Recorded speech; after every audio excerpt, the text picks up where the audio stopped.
জয় গুরু। জয় পুরুষোত্তম মাসের জয়। শ্রীমদ্ ভগবদ গীতা পঞ্চদশ অধ্যায় পুরুষোত্তম যোগ। শ্লোক 10। ওম নমো ভগবতে শ্রীধরায় নমঃ। উৎক্রামন্তম স্থিতম বা অপি ভুঞ্জানম বা গুণান্বিতম বিমূঢ়া ন অনুপশ্যন্তি পশ্যন্তি জ্ঞান চক্ষুষ।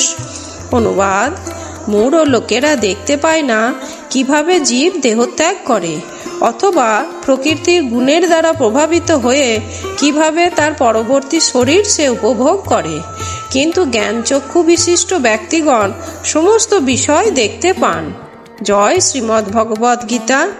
হরে কৃষ্ণ। প্রিয় শ্রোতাগণ, সকালে শ্রীমদ্ ভাগবত পাঠ এবং সন্ধ্যায় শ্রীমদ্ ভগবদ গীতা পাঠ করা হয়। আপনাদের যদি এই পুরুষোত্তম মাস উপলক্ষে গীতা পাঠ এবং ভাগবত পাঠ একটুও ভালো লাগে, তাহলে এই ছোট্ট চ্যানেলটিকে একটু ছোট্ট লাইক ও সাবস্ক্রাইব করে দেবেন। হরে কৃষ্ণ।